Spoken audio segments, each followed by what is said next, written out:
35 वर्षमा नभएको चिज 35 मिनटमै नखोजौँ, त्यसलाई अलिअलि केही समय लाग्छ।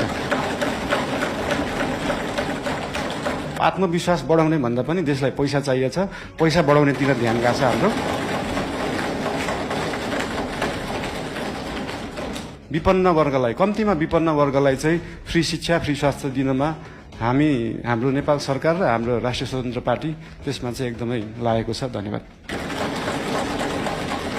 त्यस सहकारीको विषयमा पनि अहिले एउटा कोष खडा गरेको छ र बाहिर न्युजमा आए जस्तो नेपाल सरकारको पैसा गएको मात्रै जस्तो देखिन्छ। हामीले सहकारीबाट उठाएको पनि पैसा छ। अस्ति लास्ट विकको रिपोर्ट हेर्दाखेरि 3 करोड जस्तो सहकारीबाट उठाइएको थियो, 50-60 लाख जस्तो दिएको थियो। यसको मतलब सरकारको पैसा गइरहेको होइन, हामीले सहकारीहरूबाट उठाएरै उहाँहरू पीडितहरूलाई पैसा बाँड्ने हो। त्यसमा कुनै पनि कन्फ्युजन नराख्न अनुरोध गर्न चाहन्छु। धन्यवाद। उदाहरण एउटा दिन चाहन्छु। यो लिस्ट डेभलप कन्ट्रीबाट डेभलपिङ कन्ट्रीमा जाने अथवा डेभलपिङ कन्ट्रीबाट डेभलप कन्ट्रीमा जानेमा हाम्रै छिमेकी राष्ट्र चाइना चाहिँ अस्ति भर्खरै डेभलपिङबाट डेभलपमा गएको थियो, जबकि त्यो डेभलपमेन्टको पराकाष्ठा नागिसकेको देश हो त्यो।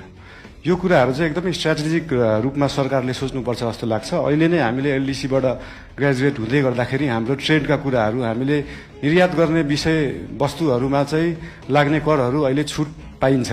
हामी चाहिँ निर्यातमुखी हुनुपर्छ। देशमा उत्पादन भएको चिजहरू चाहिँ विभिन्न राष्ट्रहरूमा हामीले एक्सपोर्ट गर्न पाऊँ भन्ने हिसाबले 2 वर्षलाई त्यसलाई टारेका हौँ। त्यसलाई अहिले आत्मविश्वास बढाउने भन्दा पनि देशलाई पैसा चाहिएको छ, पैसा बढाउनेतिर ध्यान गएको छ हाम्रो।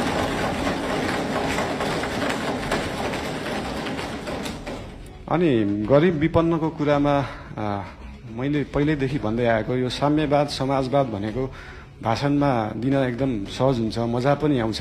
तर साँच्चीकै साम्यवाद, साँच्चीकै समाजवाद गर्ने भने हाम्रो काठमाडौँ महानगरपालिकामा मेयर हुँदाखेरिको म उदाहरण दिन चाहन्छु। हामीले विपन्नलाई जुन प्राइभेट स्कुलमा 10% स्कलरसिप दिनुपर्छ, त्यसलाई इक्जाम लिएरै एकदमै मजाले लागू गरेका थियौँ। त्यहाँ चाहिँ विपन्नले एकदमै महँगा कलेजहरूमा पढ्न पाए। साँच्चीकै समाजवाद भने त्यो हो।